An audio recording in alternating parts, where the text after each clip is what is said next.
ನಮಸ್ಕಾರ. ಮಕ್ಕಳಿಗೆ ಜ್ವರದ ಸಮಯದಲ್ಲಿ ಸ್ನಾನ ಮಾಡಿಸ್ಬೋದಾ? ಹೆಚ್ಚಿನ ಪೋಷಕರಿಗೆ ಈ ಪ್ರಶ್ನೆ ಕಾಡ್ತಾ ಇರುತ್ತೆ. ಹೌದು, ಸರಿಯಾಗಿ ಮಾಡಿಸಿದ್ರೆ ಸ್ನಾನ ಸುರಕ್ಷಿತವಾಗಿಯೇ ಇರುತ್ತೆ. ಮೈಕೈ ನೋವು ಕಡಿಮೆ ಮಾಡುತ್ತೆ, ಬೆವರು, ಕೊಳೆ, ಬ್ಯಾಕ್ಟೀರಿಯಾಸ್ ಕ್ಲಿಯರ್ ಮಾಡಿ ಸ್ಕಿನ್ ಇನ್ಫೆಕ್ಷನ್ ರಿಸ್ಕ್ ಕಡಿಮೆ ಮಾಡುತ್ತೆ, ಮತ್ತು ಜ್ವರ ಇಳಿಯೋಕೆ ಸಹಾಯನೂ ಮಾಡುತ್ತೆ. ಯಾವಾಗ ಸ್ನಾನ ಮಾಡಿಸ್ಬೋದು?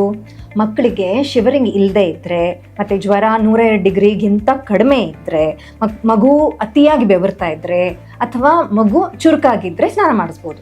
ಸ್ನಾನ ತಪ್ಪಿಸ್ಬೇಕಾಗಿರುವಂಥ ಸಂದರ್ಭಗಳು ಯಾವ್ಯಾವುದು? ಮಗು ನಡುಗ್ತಾ ಇದ್ದರೆ, ಜ್ವರ 102 ಡಿಗ್ರಿಗಿಂತ ಜಾಸ್ತಿ ಇದ್ದರೆ ಅಥವಾ ಬೇಗ ಏರ್ತಾ ಇದ್ದರೆ, ಮಗು ಜೋರು ನಿದ್ದೆಯಲ್ಲಿತ್ತು ಅಂತ ಹೇಳಿದ್ರೆ ಅಥವಾ ವೀಕ್ ಆಗಿದ್ದರೆ ಬೇಡ. ಸುರಕ್ಷಿತವಾಗಿ ಸ್ನಾನ ಮಾಡಿಸೋದು ಹೇಗೆ? ಲ್ಯೂಕ್ ವಾರ್ಮ್ ವಾಟರ್ ಅಂದರೆ ಉಗುರು ಬೆಚ್ಚಗಿನ ನೀರನ್ನು ಬಳಸಿ. ಬೇಗ ಸ್ನಾನ ಮಾಡಿಸಿ, ಅಂದರೆ 5 ರಿಂದ 10 ನಿಮಿಷದ ಒಳಗೆ ಸ್ನಾನ ಮುಗಿಬೇಕು. ಸ್ಪಾಂಜ್ ಬಾತ್ ಕೊಡ್ಬೋದು.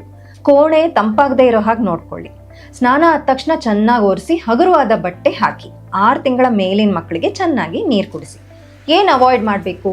ತುಂಬ ತಂಪು ಅಥವಾ ತುಂಬ ಬಿಸಿ ನೀರು ಸ್ನಾನ, ಆಲ್ಕಹಾಲ್ ರಬ್ಗಳು, ಸ್ನಾನದ ನಂತರ ಮಗುಗೆ ಜಾಸ್ತಿ ಬಟ್ಟೆ ಹಾಗೆ ಸುತ್ತಿಡೋದು. ಗಮನಿಸಿ, ಜ್ವರ 102 ಡಿಗ್ರಿಗಿಂತ ಜಾಸ್ತಿ ಇತ್ತು ಅಂತ ಹೇಳಿದ್ರೆ, 3 ದಿವಸಕ್ಕಿಂತ ಜಾಸ್ತಿ ಇತ್ತು ಅಂತ ಹೇಳಿದ್ರೆ, ಅಥವಾ ಮಗು ತುಂಬ ಡಲ್ ಆಗಿತ್ತು ಅಂತ ಹೇಳಿದ್ರೆ ನಿಮ್ಮ ಪೀಡಿಯಾಟ್ರಿಷಿಯನ್ನ ವಿಸಿಟ್ ಮಾಡಿ.